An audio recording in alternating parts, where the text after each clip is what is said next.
Hola a todos, vamos a continuar con el siguiente tema. Este es el tema de vectores ortogonales, que en realidad lo vamos a ver como un mismo tema con el tema de conjunto ortogonal y conjunto ortonormal, ¿no? Entonces básicamente en nuestro temario pues nos estaríamos ubicando en este tema, ¿no? Lo que sería el subtema 6.7 así como está enunciado en las diapositivas. En este primer video nos vamos a concentrar solamente en la definición de vectores ortogonales y la definición de conjunto ortogonal con algunos ejercicios. Vamos a dejar el proceso de ortogonalización de Gram-Schmidt y otros subtemas pequeños para videos posteriores. Solamente nos vamos a concentrar en esto y evidentemente antes de que nosotros podamos definir lo que es un conjunto ortogonal, pues tenemos que establecer con toda formalidad de qué se trata el decir que dos vectores son ortogonales entre sí. Seguramente ustedes en sus clases de cálculo y geometría analítica hablaban de perpendicularidad, quizá como sinónimo de ortogonalidad. Entonces, decían ustedes en su clase de cálculo y geometría analítica que, bueno, dos vectores eran perpendiculares si existía un ángulo de 90 grados entre ellos. La generalidad es decir que dos vectores son ortogonales si el producto interior evaluado entre ellos es igual a cero. ¿Sí? Así de sencillo, si se cumple esta propiedad, vamos a poder decir que esos dos vectores, en este caso u y b, son ortogonales. Evidentemente ustedes se podrán dar cuenta que esto, al depender del producto interior, significa que si yo lo cambio, podría ya no darme cero como resultado, ¿sí? Para ciertos productos interiores muy particulares. Si yo mantengo la estructura esencial del producto interior y solamente le agrego algunos coeficientes, pues podría seguir manteniendo la ortogonalidad. Pero en la generalidad si lo cambio, sí puedo romper que dos vectores dejen de ser ortogonales para cierto producto interior. Ahora, ¿por qué decimos que existe perpendicularidad si existe un ángulo de 90 grados entre ellos? Bueno, eso lo podemos ver de la expresión del ángulo entre vectores. Si yo sustituyo aquí dos vectores que son ortogonales, si nos concentramos en el numerador, si yo digo que u y b son ortogonales, significa que este producto interior me tiene que dar como resultado 0. Si este producto interior me da como resultado 0, toda esta expresión me daría como resultado 0. ¿Y qué ángulo me da un coseno igual a 0? Pues ese sería el ángulo de 90 grados. Esa es la razón entonces por la cual podemos relacionar la propiedad de ortogonalidad con un ángulo de 90 grados. Siempre que podamos aterrizar todo esto, obviamente, a números reales. Entonces, en resumen, si yo tengo dos vectores que quiero comprobar si se tratan de dos vectores que son ortogonales, tengo que evaluar el producto interior. Si el producto interior me da 0, entonces puedo establecer que son ortogonales. Y para aplicar esto, pues vamos a hacer un ejercicio. ¿Sí? Un ejercicio que hemos trabajado en el video anterior. Es el mismo espacio vectorial de polinomios de grado 2 o menor, con el mismo producto interior definido, donde vamos a hacer evaluaciones numéricas en el polinomio. Y nos están dando un polinomio f que es igual a 2x más 1, y lo que nos piden es determinar un polinomio distinto del nulo que sea ortogonal a f de x, a ese polinomio f. ¿Ok? Entonces vamos a trabajar este ejercicio. La condición entonces que tenemos que utilizar es esta, ¿no?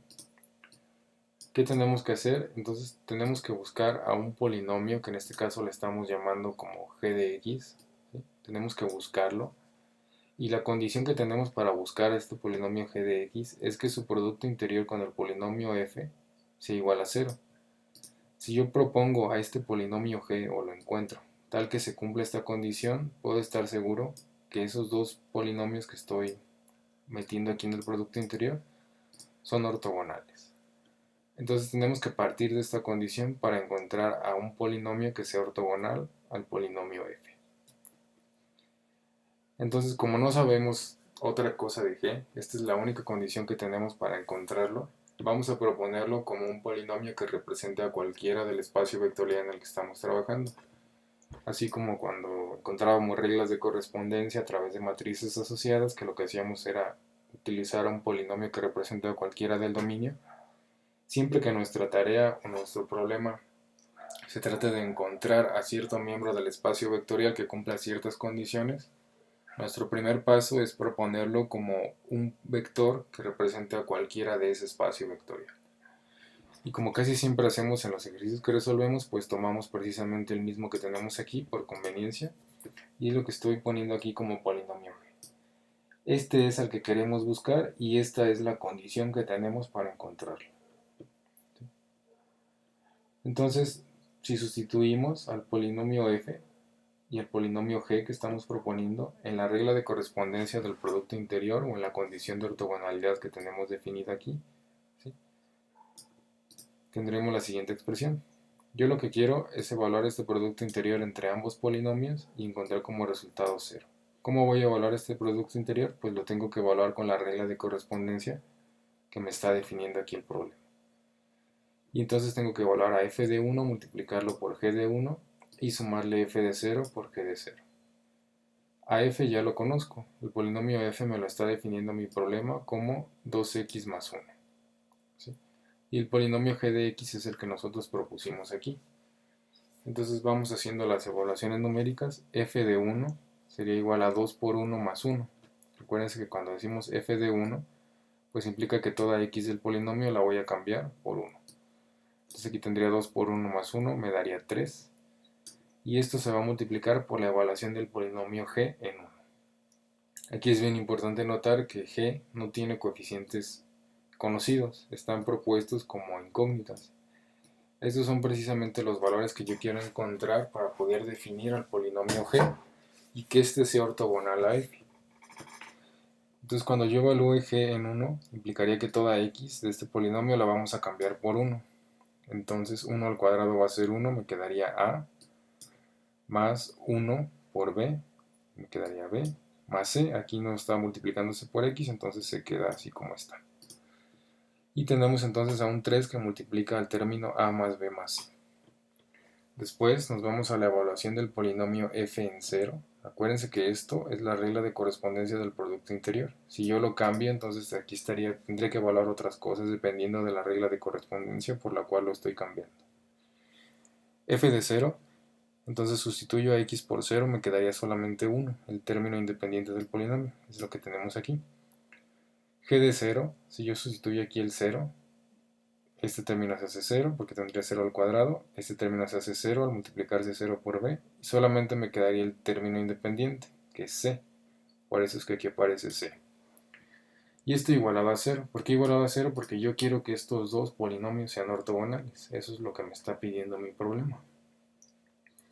Desarrollo entonces sería 3 por a más 3 por b más 3 por c, que es este término, más 1 por c, entonces solamente le sumo c al término anterior. Lo único que puedo simplificar es que esta 3c más c, pues se lo puedo expresar como 4c y esto está igualado a 0. Entonces tengo una sola ecuación, pero tengo tres incógnitas. Ya no tengo más información para seguir imponiéndole a mi problema, generar otra ecuación y empezar a encontrar a más variables, más ecuaciones en función de las mismas variables que me permita hacer una solución, acercarme a una solución única. Esta es toda la información que tengo. ¿Qué significa eso? Que no nada más voy a encontrar a un polinomio que sea ortogonal al polinomio f. En realidad voy a encontrar una infinidad de polinomios. ¿Por qué pasa eso? Bueno, ustedes imagínense, si ustedes quisieran aplicar un isomorfismo a esto que tenemos aquí, al espacio vectorial de polinomios de grado 2 o menor, pues ya hemos platicado que esto es de dimensión 3, entonces lo podríamos llevar a R3. Y si ustedes se imaginan un vector en R3, sea cual sea, y quieren encontrar un vector que sea ortogonal a ese vector en R3, pues en realidad no nada más van a encontrar uno, van a encontrar una infinidad de vectores, ¿sí? En cuanto encuentren uno, si ese lo empiezan a rotar sobre la misma posición, pues todos los vectores nuevos también van a ser ortogonales a ese, ¿no? Entonces si ustedes aquí se imaginan el espacio vectorial R3 así de forma muy sencilla, sin entrar en mucho detalle, ese sería el espacio vectorial R3. Imagínense que por aquí existe un vector, sea cual sea, y ustedes ya encontraron que aquí existe uno que es ortogonal, es decir, aquí hay un ángulo de 90 grados. Si ustedes empiezan a girar en el espacio vectorial R3, digamos así, pues todos esos vectores siguen siendo ortogonales porque siguen formando un ángulo de 90 grados, su producto interior con el original pues sigue siendo 0. Entonces no nada más vamos a encontrar un solo vector si solamente tengo esa condición. Es por eso que estamos aquí encontrando una infinidad de vectores. En esta ecuación en realidad hay una infinidad de vectores. Y lo único que podemos hacer pues es expresar a una variable en función de las otras dos. Y entonces generar una estructura que tendrían que tener los polinomios que son ortogonales al polinomio f. En este caso yo despejé a c. ¿Por qué a c? Solamente porque era la que tenía un coeficiente diferente. Puedo despejar a b, puedo despejar a a y el resultado de mi problema va a estar bien. Si yo despejo a c, entonces encuentro que c tiene que ser igual a menos 3 cuartos de a más b. Eso significa que ya encontré a una de las variables, en este caso a c, en función de las otras dos, de a y de b. Sustituimos en la expresión original del polinomio g, que es esta. Entonces a sigue siendo a, que va a representar a cualquier número real. B sigue siendo b, que va a representar a cualquier número real. Aquí los puedo dejar otra vez como a y como b, o como hacíamos en vectores característicos. Ustedes podrían decir que a es igual a k1 y k1 es cualquier número real menos el 0, porque si nos dicen que sea un polinomio no nulo. Y b es igual a k2, que es cualquier número real, etc. Y entonces quedaría en función de k1 y k2. Esta entonces es la estructura que tiene que tener cualquier polinomio que sea ortogonal al polinomio f. Como a mí no me están pidiendo una infinidad de polinomios, sino nada más uno, pues nosotros podríamos asignar valores arbitrarios en los reales para a y para b y construir a un polinomio. ¿Qué valores vamos a sustituir? Pues que sean sencillos. Por ejemplo, si yo sustituyo a igual con 0, me deshago del término x cuadrado. ¿Sí?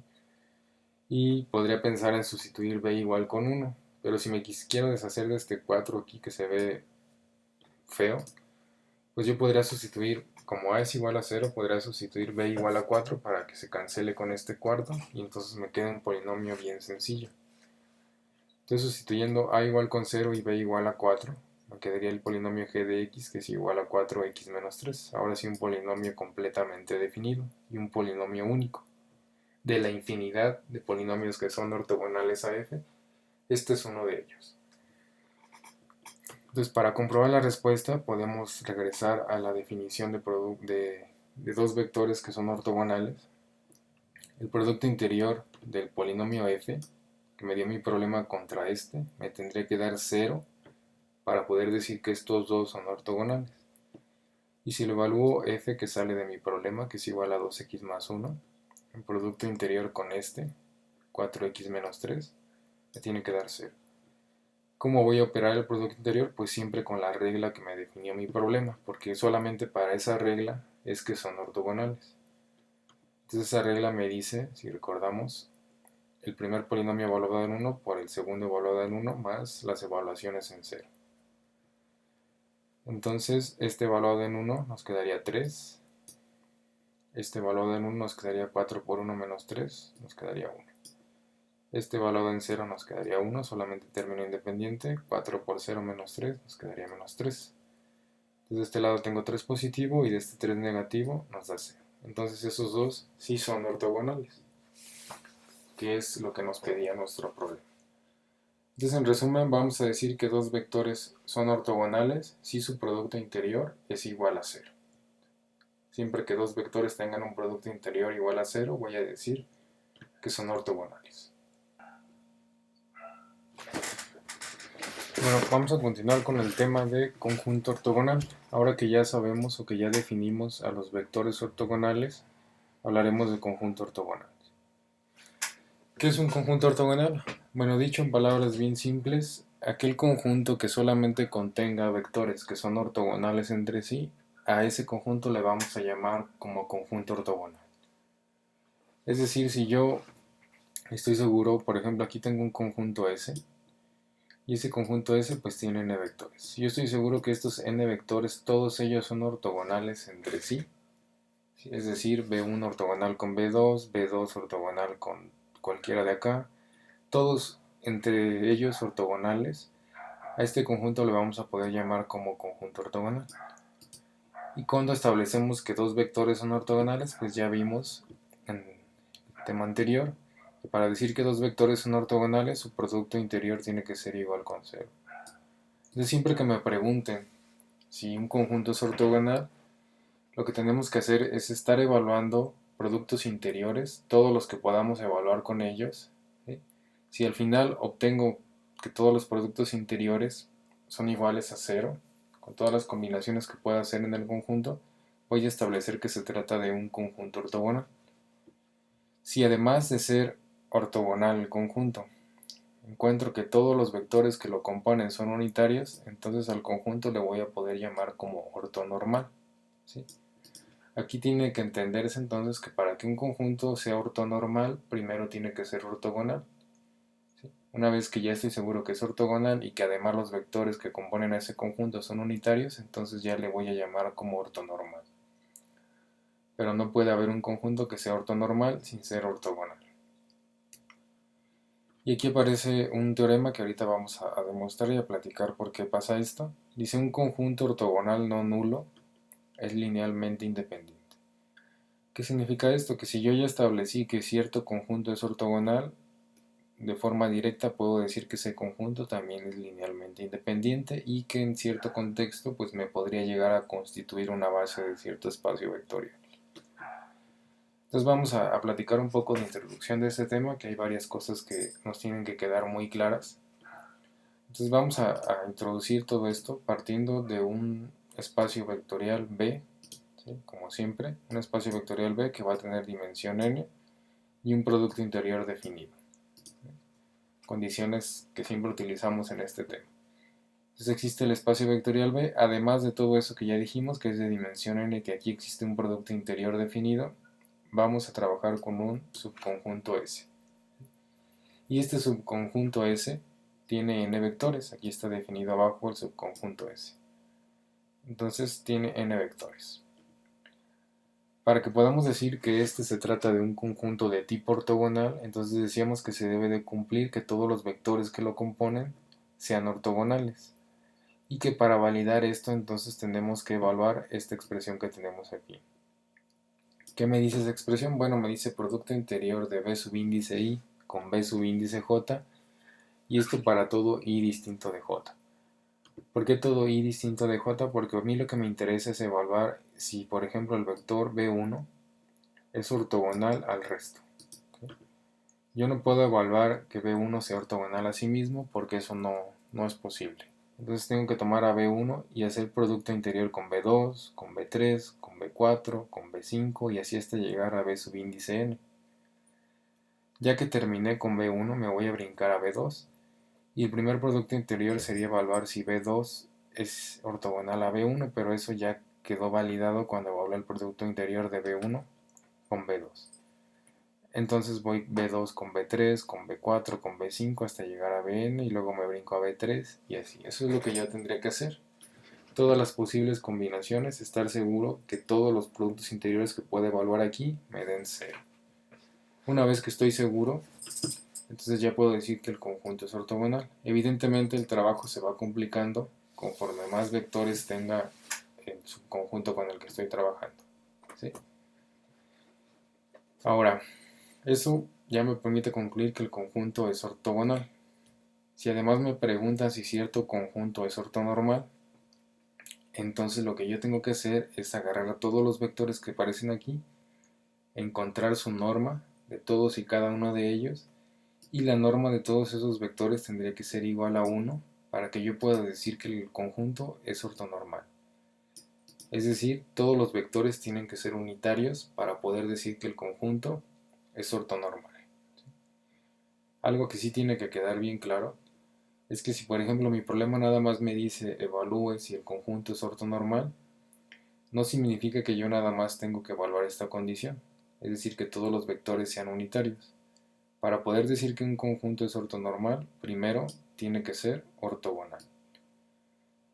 Si el conjunto no es ortogonal, definitivamente no va a ser ortonormal. ¿Sí? Para que sea ortonormal, entonces tiene que cumplir esta condición, es decir, ser ortogonal primero y después ser ortonormal. Cuando yo ya tengo un conjunto ortogonal, hacerlo ortonormal es bien fácil, solamente Si existe un vector que no sea unitario, lo voy a dividir, lo voy a multiplicar por 1 sobre la norma y ya los voy a hacer unitarios a todos los vectores que componen a este conjunto. Si encuentro que mi conjunto no es ortogonal, ahí sí implica un procedimiento un poco más laborioso que vamos a ver en el siguiente video, que se conoce como un procedimiento de ortogonalización. Pero entonces, que quede bien claro, para que un conjunto sea ortonormal, primero tiene que ser ortogonal, y ya que estoy seguro que es ortogonal, voy a verificar esta condición para poder decir que es ortonormal. ¿Sí? Ahora, aquí nos comentaban un teorema, dice, un conjunto ortogonal no nulo es linealmente independiente. ¿Por qué se cumple eso? ¿Por qué pasa eso? Que es precisamente la pregunta que les puse aquí. Que la pregunta dice, ¿por qué un conjunto ortogonal es linealmente independiente? Y esto lo vamos a estudiar a través de la desigualdad de Cauchy-Schwarz, que hemos platicado anteriormente. ¿Sí? Esta desigualdad, lo que me decía, o una de las cosas para las cuales la podíamos utilizar, pues era para decir cuando dos vectores son linealmente dependientes o independientes. Y decíamos que la igualdad implícita en la desigualdad se cumple solamente si los vectores son linealmente dependientes. Si lo que se cumple en la desigualdad, que el lado izquierdo sea menor que el lado derecho, entonces vamos a decir que los vectores son linealmente independientes. Entonces, si yo agarro a dos vectores, u y b, dos vectores que sean miembros de un conjunto ortogonal, ¿sí? ¿Qué implicaría eso? Bueno, pues implicaría que los dos vectores precisamente son ortogonales. Si yo los estoy tomando de un conjunto ortogonal, significa que en algún punto ya me puse a evaluar que esos dos vectores eran ortogonales y estoy seguro de ello. ¿Sí? Ahora, si estoy seguro que u y b son vectores ortogonales, entonces estoy seguro de que esta expresión se cumple, que su producto interior, es igual a 0. ¿Sí? Si ya estoy seguro entonces que su producto interior es igual a 0, voy a tomar ventaja de esta condición, ¿sí? Para sustituirla aquí en la desigualdad de Cauchy-Schwarz. Entonces tengo la desigualdad tal cual, y si yo sustituyo esta condición, yo ya sé que el producto interior de u con b es igual a 0. Si sustituyo, significaría que todo este término que tengo del lado izquierdo, pues pasa a ser 0, porque tengo precisamente el producto interior de u con b. Me va a dar 0, valor absoluto sigue siendo 0, elevador cuadrado sigue siendo 0. Y del lado derecho, pues no voy a sustituir nada, ¿no? No tengo nada que sustituir porque no tengo algún término que involucre a los dos vectores, al producto interior de los dos vectores. ¿Qué sí puedo estar seguro? Bueno, ya sé que el lado izquierdo siempre va a ser 0. Lo que me hace falta garantizar que el lado derecho siempre sea mayor que 0. ¿Sí? De esa forma voy a estar seguro que lo que se va a cumplir es la desigualdad. Y entonces puedo afirmar que u y b son linealmente independientes. Ahora, ¿por qué estaría seguro que esto siempre va a ser mayor que 0? Bueno, pues voy a estar seguro de ello porque estoy hablando de normas, tanto la norma de u como la norma de b.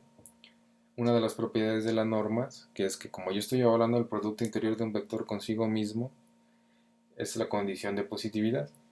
Me dice que la norma siempre va a ser positiva o igual a 0 solamente para el caso que el vector sea el vector 0.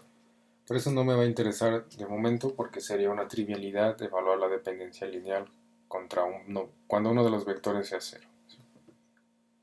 Entonces estoy seguro que este término pues siempre va a ser positivo y estoy seguro que este término también siempre va a ser positivo y distintos de 0 ambos. Eso significa que aquí voy a obtener un número positivo y distinto de 0, positivo. ¿Qué implica eso? Entonces que estoy seguro que yo puedo dejarme de poner aquí menor igual y solamente colocar menor. Estoy seguro que siempre se va a cumplir la desigualdad aquí. Y si siempre se cumple la desigualdad, entonces puedo decir que estos dos vectores, además de ser ortogonales, son linealmente independientes.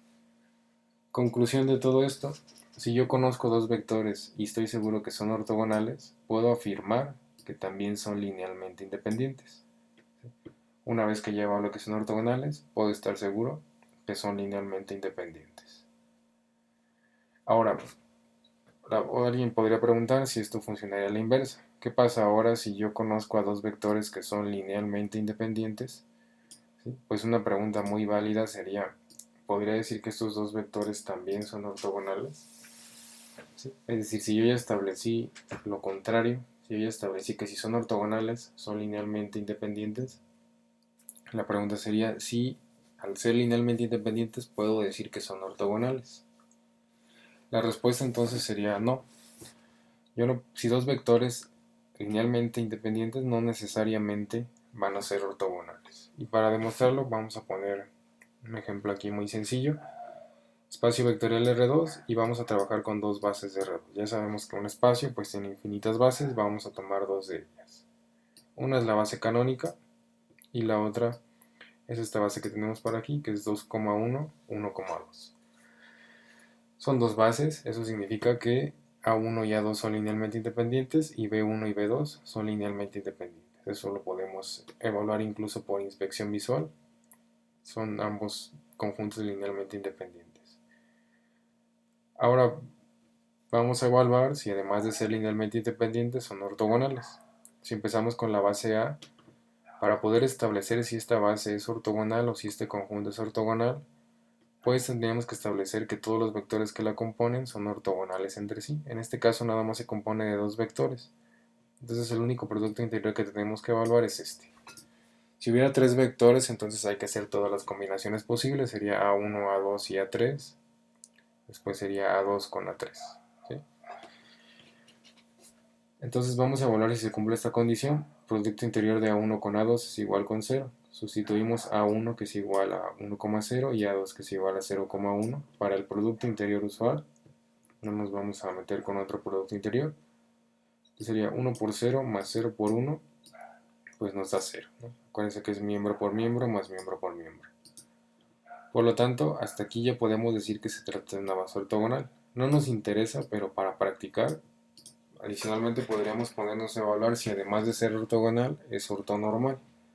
Y la condición para poder decir que es ortonormal, pues es que todos los vectores que la componen sean unitarios, es decir, que su norma sea igual a 1. Y entonces evaluamos la norma de los vectores. El vector A1, la norma sería producto interior del vector consigo mismo elevado a una potencia de un medio. Resolvemos el producto interior, nos quedaría 1 por 1 más 0 por 0, solamente es 1, elevado a una potencia de un medio, raíz de 1 nos da 1. ¿Sí? Ya podemos decir que el vector A1 es unitario. Hacemos lo mismo para el vector A2, entonces sería producto interior de A2 con A2, elevado a una potencia de un medio, y ahora tendríamos 0 por 0 más 1 por 1, nos quedaría 1, raíz de 1 también es 1. Entonces la conclusión aquí es que ambos vectores son unitarios, ya puedo decir que la base es ortonormal. Una vez que ya establecí que es ortogonal y que los vectores son unitarios, ya puedo decir que se trata de una base ortonormal. ¿Sí? Y esa es la razón por la cual cuando hablábamos de bases canónicas por primera vez, decíamos que una condición era que fueran bases que solamente tuvieran vectores que fueran unitarios. ¿Sí? Y la definición formal de unitario pues es que cuando la norma del vector sea igual a 1. ¿Sí? La base B, entonces, vamos a ver si esta base también se trata de un conjunto que sea ortogonal. Lo que tenemos que validar pues es exactamente lo mismo. Para decir que esta base sea ortogonal, entonces el vector B1 y el vector B2 tienen que ser ortogonales entre sí. Evaluamos la condición de ortogonalidad, que es que su producto interior sea igual con 0. Para la regla usual entonces sería 2 por 1, es este término que tenemos aquí, más 1 por 2, es este que tenemos acá. Y entonces 2 por 1 nos da 2, más 1 por 2 que también es 2, sería igual a 4. No nos da 0. ¿Sí? Entonces aquí podemos concluir que los vectores B1 y B2 no son ortogonales. Por lo tanto, a esta base B no le podemos llamar como base ortogonal. ¿Sí? Esto no sería una base ortogonal. Y en consecuencia, si no es ortogonal, tampoco puede ser ortonormal, ya no tiene sentido validar la ortonormalidad. ¿Qué significa eso? Que a pesar de que estos dos vectores son linealmente independientes, porque sí que son linealmente independientes, esto es una base de R2, ¿sí? A pesar de que son linealmente independientes, no son ortogonales. Es por eso que yo no puedo afirmarlo de esa manera. ¿Sí? Si yo sé que dos vectores son ortogonales, sé que son linealmente independientes, pero al contrario no puedo establecerlo. Si yo conozco dos vectores que son linealmente independientes, no es condición suficiente para decir que sean ortogonales. Entonces, daría respuesta a una pregunta que estoy seguro que a alguien le pudo haber surgido. Aquí estoy poniendo varias preguntas que creo que pueden ser de interés, ¿no? Entonces aquí hay otra pregunta sobre este mismo tema. Dice, ¿existe alguna diferencia al trabajar con una base ortogonal y una que no es ortogonal? Sí existen diferencias, ¿sí? En algunos casos incluso en los procedimientos que vamos a hacer aquí se nos va a exigir que la base que utilicemos se trate de una base ortogonal u ortonormal, ¿sí? De otra forma no vamos a poder utilizar cierto procedimiento.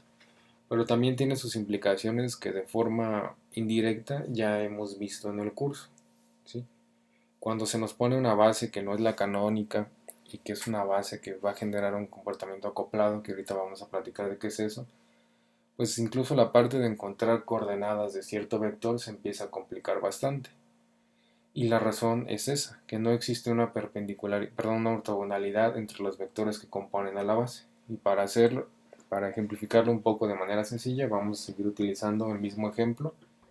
Entonces seguimos en el espacio vectorial R2, donde ya establecimos que existen dos bases, la base A que sí es ortogonal y la base B que no es ortogonal, ¿sí?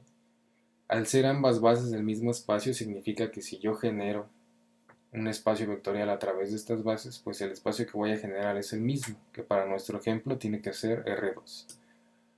Pero ya hemos platicado también muchas veces que un espacio vectorial puede tener distintas expresiones y que esa expresión pues depende de qué base estoy utilizando para generarlo.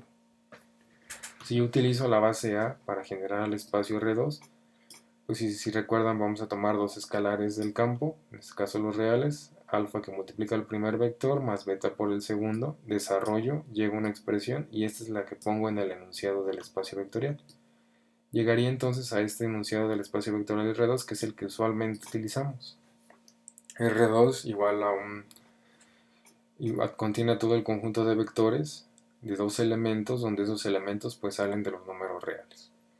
¿Qué pasa si genero ahora a R2 con una base que no es ortogonal para el producto interior usual? Eso también es importante. Entonces, este procedimiento es el mismo, alfa por el primer vector, que es 2,1 más beta por el segundo vector. Llegamos a esta expresión y entonces esta expresión me genera un espacio vectorial que sigue siendo R2. Sigue siendo R2 porque yo tengo dos vectores que pertenecen a R2 y que son linealmente independientes, entonces esto me genera R2. ¿Qué significa? Que estos dos conjuntos son en esencia el mismo espacio vectorial expresado en forma distinta. Yo puedo generar entonces aquí a cualquier vector que tenga dos elementos que pertenezcan a los números reales y de este lado también. ¿Cuál es la diferencia entonces entre utilizar una base y otra? ¿Sí? Lo podemos ver de forma muy sencilla. Si por ejemplo yo les pidiera a ustedes ahorita verificar que el vector 1,1 pertenece a R2 a través de estas dos expresiones, entonces el problema sería equivalente a decir con qué alfa y beta, que yo sustituyo en esta expresión, voy a generar a ese vector 1,1. En la primera expresión de R2 pues es muy sencillo decir que alfa vale 1 y beta vale 1, y entonces ya estoy seguro de que este vector sí pertenece a R2. ¿Sí? Pero ¿qué pasaría si utilizamos la segunda expresión? ¿Qué alfa y qué beta tengo que sustituir en esta expresión completa para generar al vector 1,1? Si se fijan, no es que sea un problema imposible de resolver, es un sistema de ecuaciones muy sencillo que se puede resolver y que vamos a concluir que alfa vale un tercio y beta vale un tercio. Incluso seguramente ustedes lo resolvieron así en la mente, pero si ya no es un procedimiento tan sencillo. Hay que resolver algo numéricamente o hay que detenerse a pensar un poco y averiguar qué valor tiene que tomar alfa y qué valor tiene que tomar beta para que aquí podamos generar el vector 1,1. Cuando aquí es simple vista. Y ahora imagínense que les pido el vector 3,24. Pues aquí de forma muy sencilla también ponemos 3,24 porque esos son los valores que necesito para generarlo. Aquí tendría otra vez que plantear un sistema de ecuaciones y resolver para encontrar cuál es el alfa y beta que me generan a ese vector, que es un proceso equivalente a encontrar sus coordenadas. Entonces, en algo tan sencillo, ya resulta conveniente utilizar esta expresión, ¿sí? o utilizar una base que sea perpendicular, pero ortogonal, ¿sí? Y eso es importante. Podemos ilustrar este problema de forma gráfica para que veamos por qué es que se complica. Entonces aquí yo ya tengo el problema de forma gráfica, ¿sí? Vamos a concentrarnos primero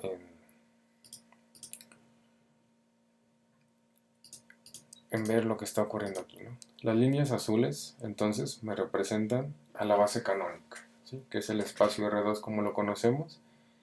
Este entonces se genera a través de un vector que es 1,0 y 0,1. Es la base canónica. La que tenemos aquí en rojo entonces me está representando a la otra base, que es la base 2,1, 1,2, que es la base B, la base que, si bien es base de R2 y me sigue generando el mismo espacio vectorial, es una base que no es ortogonal, ¿no? Y aquí podemos ver que para el producto interior usual, pues tendría que formar 90 grados para decir que es ortogonal. En la base canónica sí tenemos 90 grados entre las líneas azules, pero aquí en las líneas rojas evidentemente no hay tal para el producto interior usual, ¿sí? Y entonces mi problema, lo que me decían era pues encontrar las coordenadas de este vector 1,1, así de sencillo, para la base canónica y para la base que no es ortogonal, ¿sí? Y si yo quiero encontrar las coordenadas de este vector 1,1 para la base canónica, pues muy sencillo, encuentro que esas coordenadas son 1,1, ¿sí? ¿Qué pasa si yo quisiera encontrar las coordenadas ahora para la base que no es ortogonal? ¿Sí? ¿Cómo es que encuentro las coordenadas así de forma gráfica? Pues aquí parece de forma obvia que hay que bajar proyecciones ortogonales. En realidad lo que estoy haciendo es proyecciones que sean paralelas a esta que tenemos aquí. Entonces esta línea es paralela a esta y esta línea es paralela a la otra. Si yo quiero entonces hablar de encontrar las coordenadas de este vector, pues tendría que tomar una línea que fuera paralela a esta, que intersecte a uno de los vectores de la base, y tomar una paralela para que intersecte al otro, que son las líneas que tenía aquí inicialmente.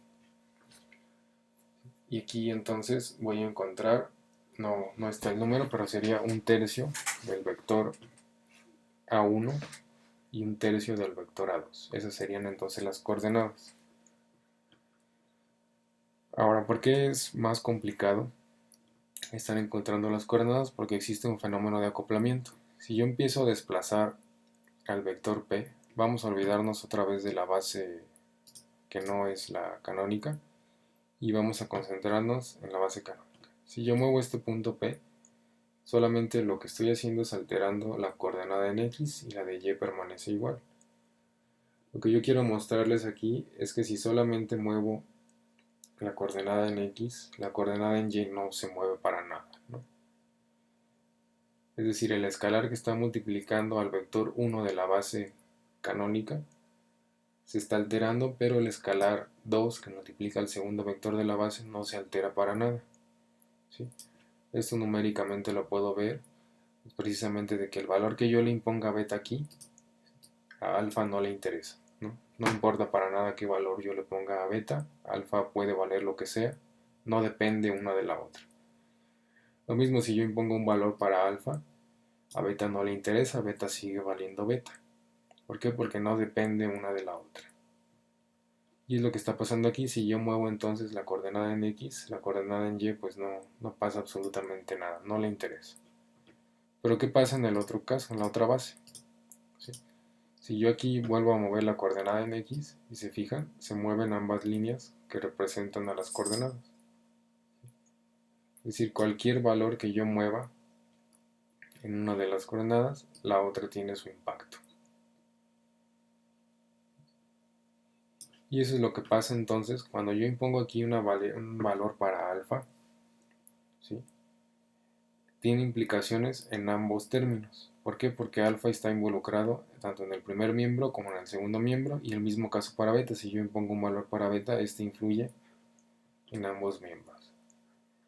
Y esto va a ser interesante cuando lo extrapolemos a hablar de el teorema espectral. Cuando ya involucremos una transformación lineal, vamos a recurrir a una animación de este tipo para que podamos empezar a hablar por qué resulta interesante hacer uso de ese teorema. Bueno, y otra pregunta que alguien podría hacernos, pues era, ¿se pueden encontrar tres vectores ortogonales en un espacio de dimensión 2? Yo creo que la respuesta a esto la pueden hacer ustedes mismos con lo que hemos platicado. Entonces la voy a dejar así abierta. Si hubiera alguna duda de cuál es la respuesta a esta pregunta, pues ya la checamos en la sesión de dudas donde hablemos de este video, ¿no? Entonces la pregunta es esa, ¿se pueden encontrar tres vectores ortogonales en un espacio de dimensión 2? Entonces, esta pregunta la platicaremos después. Bueno, finalmente vamos a hacer un ejercicio clásico tipo serie, ¿sí? Aquí dice sea el espacio vectorial de polinomios de grado 2 o menor, que hemos trabajado mucho. Nos piden determinar si un subconjunto de este espacio vectorial, un subconjunto que tiene tres vectores, que en este caso son tres polinomios completamente definidos aquí, tres polinomios, nos pregunta si este subconjunto es un conjunto ortogonal y ortonormal respecto del producto interior definido como sigue, ¿sí? Que es un producto interior que se parece mucho a lo cual trabajamos en la sesión de dudas anterior del examen, ¿sí? Donde básicamente vamos a operar a los coeficientes del polinomio, ¿no? Y es muy importante entonces que nos digan cómo están definidos los polinomios P y Q, que están en función de la regla de correspondencia. Y nos dicen que están definidos donde a subíndice 2 está asociado al término de x cuadrada y a subíndice 0 es el término independiente. Entonces están asociados en ese orden, en el mismo caso b2 para x cuadrada y b0 para término independiente. Y entonces cuando aquí me dicen la suma desde i igual a 0 hasta 2, significa que lo que voy a ir sumando es el producto de los términos independientes más el producto de los coeficientes asociados a x lineal más el producto de los coeficientes asociados a x cuadrado. A resolver este ejercicio para ver cómo es que podemos establecer si un conjunto es ortogonal y ortonormal. Es muy similar al que ya habíamos resuelto anteriormente. Entonces, en nuestro problema vamos a trabajar ahora en un espacio vectorial P2, P subíndice 2, donde nos definen a un subconjunto. Y este subconjunto entonces es aquel que contiene a estos tres polinomios, ¿sí?, completamente conocidos. Y la pregunta es si es ortogonal y si es ortonormal. Vamos a empezar entonces evaluando si se trata o no de un conjunto que es ortogonal. Como primer paso yo les sugiero reescribir la regla de correspondencia porque esto se puede prestar mucho a confusiones en otros ejercicios tipo serie o examen, ¿sí? Entonces yo sí sugeriría que reescribieran esta regla de correspondencia. Tenemos información suficiente para hacerlo si sabemos cuáles son los polinomios P y Q. Ya lo platicábamos hace un momento. Y entonces esto lo podemos reescribir empezando desde i igual a 0, sería a subíndice 0 por b subíndice 0, que sería el producto de los términos independientes. Entonces aquí aparece a0 por b0. Después cambiamos con i igual a 1, ahora sería b1, a1 por b1. Y finalmente 2, a2 por b2, que serían los coeficientes de x cuadrado. Y esta es la regla que vamos a estar utilizando cada que tengamos que evaluar un producto interior. Todo el problema entonces está definido para este producto interior. Entonces, para que ese sea un conjunto ortogonal, todos sus miembros tendrían que ser ortogonales entre sí, es decir, esta condición. Esta condición donde resume todas las posibles combinaciones que podamos hacer de productos interiores con los miembros del conjunto S, ¿sí? S entonces contiene a tres vectores. Aquí está definido S. Perdón, aquí S contiene a tres vectores. ¿Cuántas combinaciones de productos interiores podemos hacer aquí? Pues el primero sería S1 con S2, que es el primer producto interior que tenemos aquí. Después no soltamos a S1 y ahora vamos a hacer S1 con S3, que es el siguiente producto que tenemos aquí. Ya no tenemos con quién combinar a S1, entonces nos brincamos a S2. Seguiría S2 con S1, pero si ya validamos en algún punto que S1 es ortogonal a S2, pues S2 es ortogonal a S1. Entonces ese ya no nos sirve. S2 ahora lo vamos a combinar con S3, que es el tercer producto que tenemos aquí. Ya no tenemos con qué combinar S2 y S3 ya se combinó con S1 y con S2. Entonces esos son todos los posibles productos interiores que podemos evaluar aquí. Y todos ellos tendrían que ser iguales a 0, para que entonces nosotros podamos decir que S1 que el conjunto es ortogonal. Y entonces vamos a estar evaluando todos los productos interiores. Esto está completamente de más. Lo voy a borrar antes de pasarles el archivo, ¿sí? Entonces tenemos que evaluar los tres productos interiores y los tres nos tendrían que dar igual a 0 para que podamos decir que se trata de un conjunto ortogonal. Hacemos primero la evaluación del producto interior de S1 con S2. S1, acuérdense que lo tenemos definido aquí arriba en el problema, es x cuadrada menos x más 2. Y S2 es menos x cuadrada más 3x más 2. Entonces sustituimos, este es S1 y este es S2.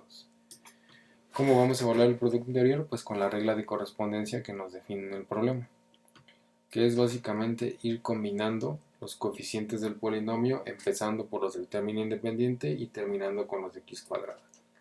En realidad podemos hacer la suma al revés, la suma no importa el orden en el que estemos evaluando la suma, entonces no pasaría nada.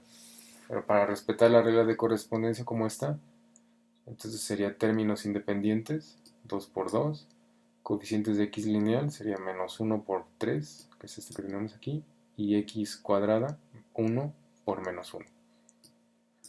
Noten cómo aquí ya no tiene que aparecer x, porque el resultado tiene que ser una escalar. Resolvemos 2 por 2 es igual a 4, menos 1 por 3 es menos 3, y 1 por menos 1 es menos 1, entonces este sí nos da 0.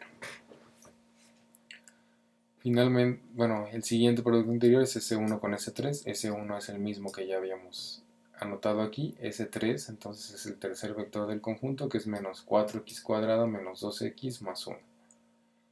Menos 4x cuadrada menos 2x más 1. Términos independientes sería 2 por 1. Coeficientes de x lineal menos 1 por menos 2. Es el término que tenemos aquí. Y de x cuadrada sería 1 por menos 4.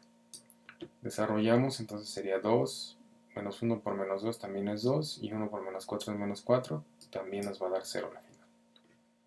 S2 con S3, S2 es este polinomio que ya habíamos anotado aquí, este es S2, y S3 es el que tenemos aquí arriba. El producto interior de este, términos independientes, 2 por 1, 3 por menos 2, y menos 1 por menos 4. Desarrollamos. Tendremos 2 menos 6 y más 4, también nos va a dar 0. Entonces se cumple. Con esto nosotros podemos concluir que todos los vectores que componen al conjunto S son ortogonales. Por lo tanto, el conjunto es ortogonal. Ya lo podemos catalogar como un conjunto ortogonal. También podríamos decir que se trata de un conjunto linealmente independiente. Y que al ser un espacio vectorial de dimensión 3, si tenemos un conjunto que tiene a 3 vectores linealmente independientes, ya podríamos decir que esta es una base y que además es una base ortogonal. Aunque esto no lo pregunta el problema, de momento nos dice que es un conjunto ortogonal. Adicionalmente nos están solicitando evaluar si es ortonormal. Ahora que sabemos que es ortogonal, solamente falta validar una condición para que podamos decir que se trata de un conjunto ortonormal. Y esa condición lo que nos dice es que todos los vectores que componen al conjunto tienen que ser unitarios, es decir, todas las normas de todos los vectores del conjunto tienen que ser igual a 1. Empezamos evaluando la norma del polinomio S1. La norma de S1 entonces es S1 con S1 en producto interior elevado a una potencia de un medio. Entonces S1 con S1, con la misma regla del producto interior, términos independientes 2 por 2, coeficientes de x lineal menos 1 por menos 1 y x cuadrada 1 por 1. 2 por 2 es 4, menos 1 por menos 1 es 1, 1 por 1 es 1, entonces sería 4 más 2, 6, raíz de 6 es distinto de 1. Entonces ya hay cuando menos un vector que no es unitario. Basta que uno de los vectores no sea unitario para que ya podamos decir que el conjunto no es ortonormal. Es por eso que ya no hay necesidad de evaluar si S2 y S3 son unitarios o no. Si aquí me pidieran, en caso de que no sea ortonormal, entonces haga un conjunto que sea ortogonal a partir de este, ¿qué tendríamos que hacer aquí? Pues multiplicar al vector S1 por 1 entre raíz de 6. Si yo multiplico por 1 entre raíz de 6 a este polinomio, garantizo que su nueva norma, o la norma del nuevo polinomio, sea igual a 1, por lo tanto se trataría de un vector que es unitario. Pero aquí no se solicita, entonces la respuesta aquí sería que no se trata de un conjunto ortonormal. Si bien es ortogonal, no es ortonormal. Y con esto concluye este video. Ya en el siguiente lo que vamos a platicar es qué vamos a hacer cuando nos pidan o tengamos la necesidad de generar un conjunto que sea ortogonal a partir de uno que no es ortogonal. Y este proceso se le conoce como ortogonalización de Gram-Schmidt. Pero ya lo platicaremos en el siguiente video.